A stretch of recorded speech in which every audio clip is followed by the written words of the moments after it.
Hello दोस्तों, मेरा नाम है वीरेन और आज का जो मैं टॉपिक लेके आया हूँ वो बिल्कुल भी नया नहीं है, लेकिन यकीन मानिए ये वास्तव में नया है। ये कह सकते हैं कि लगभग 2016 तक इसका कोई बहुत बड़ा मार्केट नहीं था, लेकिन उसके बाद जो सोशल रिवोल्यूशन आया है या यूँ कहो कि लोगों की सोशल प्रेजेंस बढ़ी है, उस हिसाब से इसने बहुत तेज़ी से अपना मार्केट बनाया है और ये टॉपिक है मोबाइल फ़ोटोग्राफी का। तो अगर हम आज के डेट में देखें तो मैक्सिमम टाइम पर इंडिया में बहुत सारे स्मार्टफोन यूज़ हो रहे हैं जिनमें कैमरा अवेलेबल है। इवन बहुत सस्ती प्राइस में भी ऐसे फ़ोन आ रहे हैं जिनमें कैमरा अवेलेबल है और लोग उस कैमरे का बेनिफिट उठा रहे हैं। तो क्यों ना हम ये देखें कि क्या ऐसी चीज़ें हैं जो मोबाइल फ़ोटोग्राफी को बहुत अच्छा बनाती हैं और क्या ऐसी चीज़ें हैं जो फ़ोटोग्राफी के फील्ड में थोड़ा सा लिमिटेशन देती हैं। आज का ये वीडियो इन्हीं बातों पर है।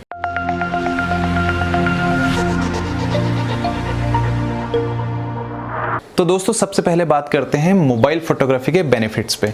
ऐसी चीजें जिनके लिए हम ये कह सकते हैं कि mobile photography is the best. इसमें सबसे पहली जो चीज़ है वो है अवेलेबिलिटी।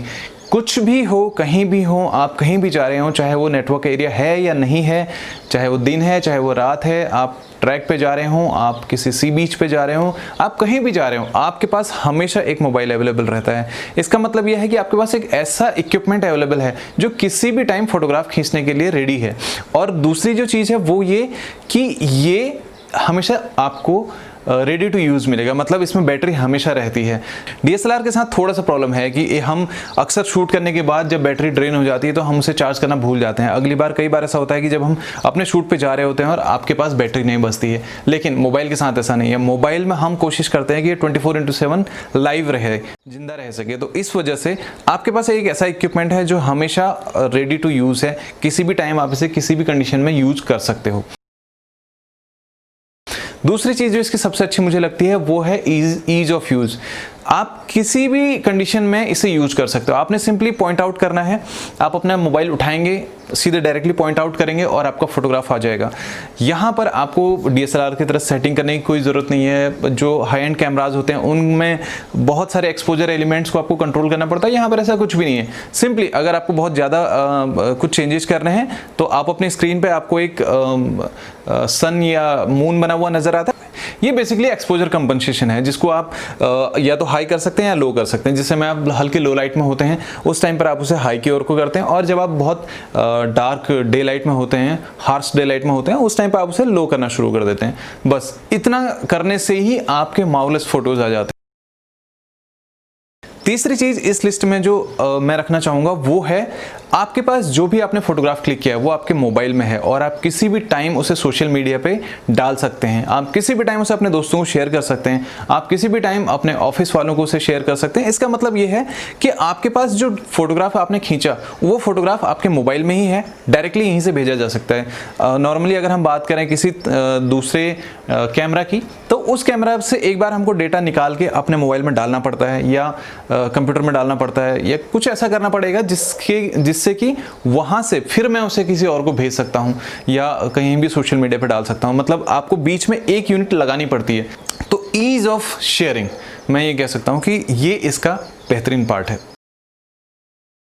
इस लिस्ट में जो चौथा पार्ट है वो मैं कहना चाहूँगा कि एडिटिंग में ईज़। एक फ़ोटो आपने खींचा, आपको लगता है कि इसमें टचअप करने की ज़रूरत है, उसके लिए आपको अपने लैपटॉप को ओपन करने की ज़रूरत नहीं है, बड़े बड़े सॉफ्टवेयर को ओपन करने की ज़रूरत नहीं है। आप उन सॉफ्टवेयर का लाइट वर्जन अपने मोबाइल पर एज एन ऐप ले सकते हो। इसके अलावा आप बहुत सारी ऐप्स को यूज़ करके अपनी फ़ोटोग्राफ को एडिट कर सकते हो। अगर आप करंट सिनेरियो में देखो तो ऐसा कोई चीज़ नहीं है जो आप इसमें नहीं कर सकते। ये मैनिपुलेशन अलाउ करता है, ये आपको करेक्शन अलाउ करता है, यानी कि आप अपने फोटोग्राफ में बैकग्राउंड हटाना चाहते हैं वो भी पॉसिबल है, कोई मोशन लेना चाहते हैं वो भी पॉसिबल है।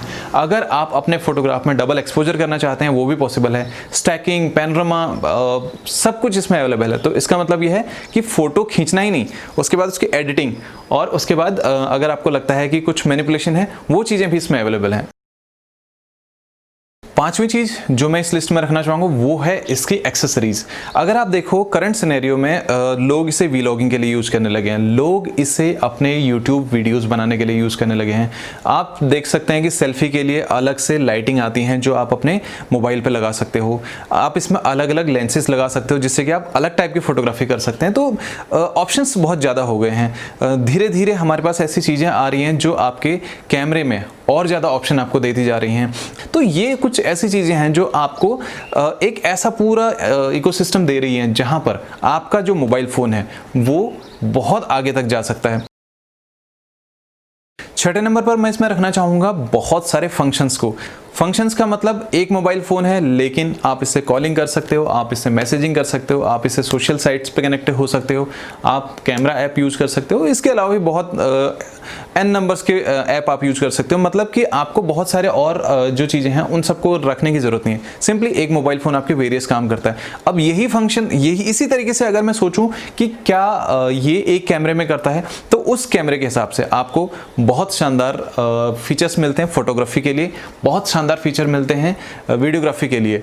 इवन अगर आप देखोगे आपके मोबाइल फ़ोन्स में स्लो मोशन वीडियोस आते हैं। DSLR में एक बहुत हाई एंड जो 2 लाख 3 लाख रुपए का DSLR है, उसमें भी आप देखोगे जो FPS हैं वो 120 से ज़्यादा नहीं है, लेकिन आपके मोबाइल फ़ोन 700, 800, 900 FPS तक की आपको फैसिलिटी दे रहे हैं। इसका मतलब यह है कि सुपर डुपर स्लो मोशन बनाए जा सकते हैं, जो कि एक DSLR में पॉसिबल नहीं है। तो ये चीज़ें ऐसी हैं जो फंक्शंस को बहुत दूर तक एक्सटेंड कर रही हैं।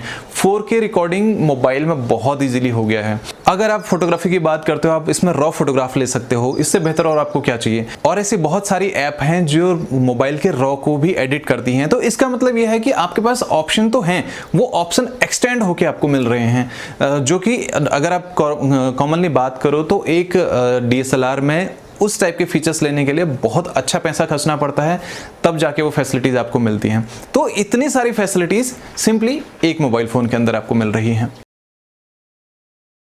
जहां एक एंट्री लेवल DSLR 20 से 25 हज़ार रुपये का आता है, वहीं आपको एक अच्छा मोबाइल फ़ोन 8 से 10 हज़ार रुपये में मिल जाता है। तो इसका मतलब यह है कि इन केस अगर आप बिल्कुल प्रोफेशनल फोटोग्राफी नहीं चाहते हैं, तो भी आप अपने लिए बहुत शानदार फोटोग्राफी और वीडियोग्राफी कर सकते हैं सिर्फ 8 से 10 हज़ार रुपये के बजट के बीच में।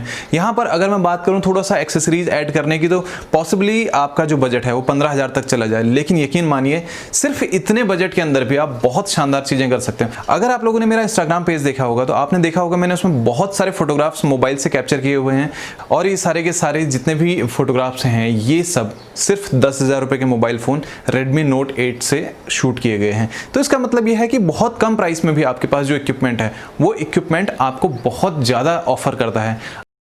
तो दोस्तों ये कुछ ऐसे बेनिफिट्स हैं जो मोबाइल फ़ोन की वजह से आपको मिलते हैं। तो इसका मतलब ये है कि आप एक बहुत लो बजट में भी अपने लिए बहुत शानदार चीज़ें जनरेट कर सकते हो।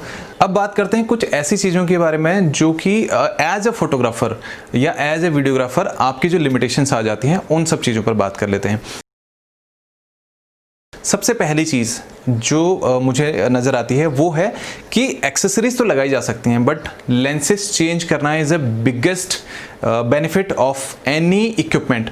जब हम DSLR की बात करते हैं तो वहाँ पर हमें अक्सर अपनी शूट के हिसाब से, जैसा हमें लगता है कि मुझे इस टाइप का फ्रेम चाहिए, उस फ्रेम के हिसाब से हम अपने लिए लेंस सेलेक्ट करते हैं एंड देन उस लेंस को अप्लाई कर सकते हैं।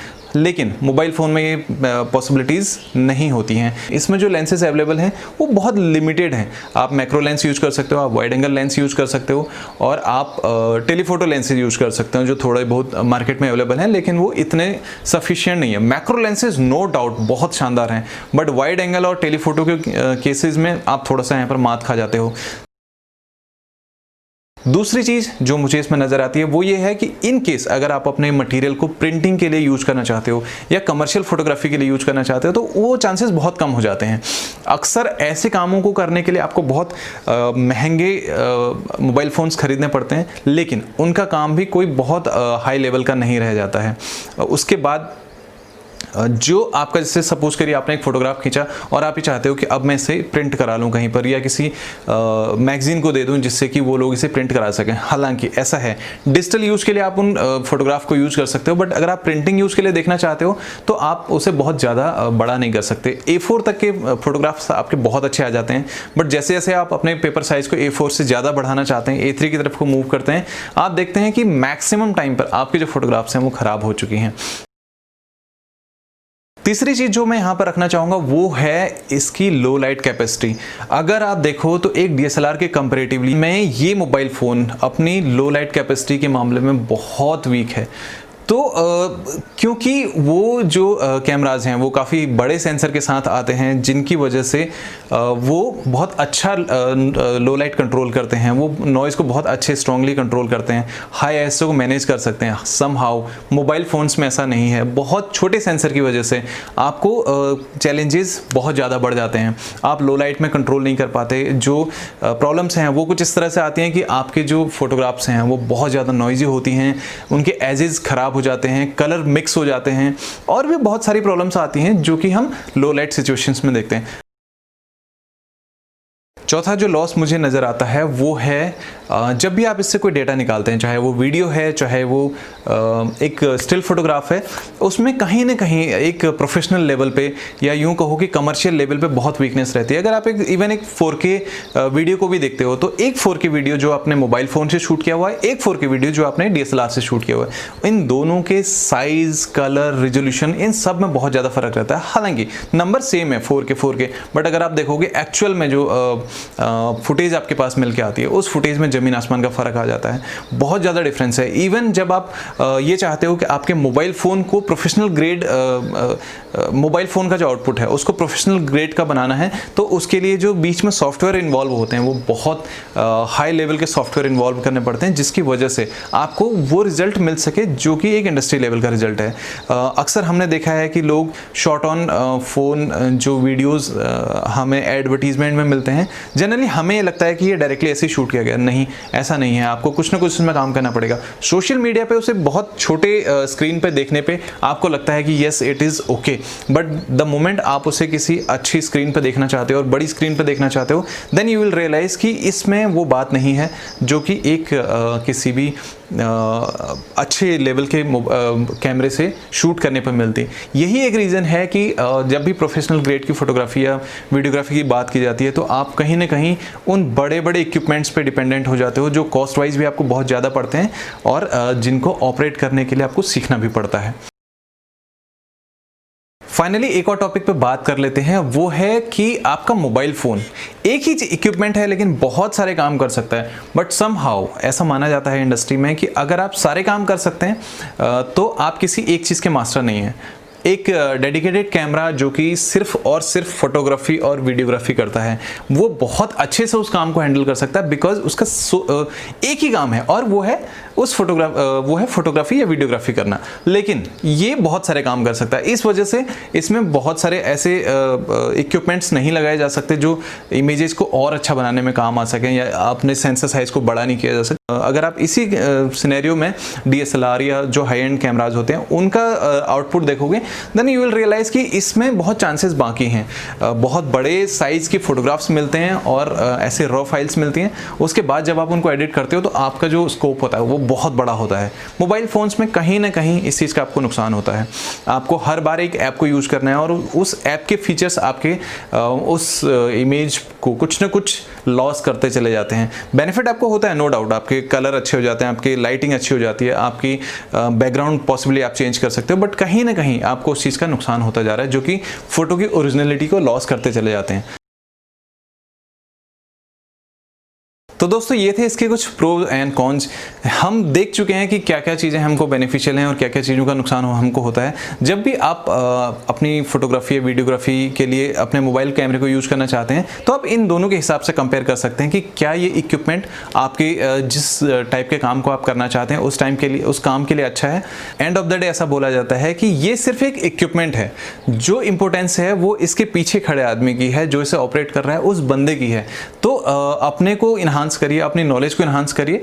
और दोस्तों उम्मीद करता हूँ ये वीडियो आपको पसंद आया होगा। अगर आपको ये वीडियो पसंद आया तो इसे लाइक करना ना भूलें, शेयर करिए अपने दोस्तों के साथ, और अगर आप मेरे चैनल पर नए हैं तो इसे सब्सक्राइब करना ना भूलिए। मिलते हैं अगले वीडियो में, तब तक के लिए बाय।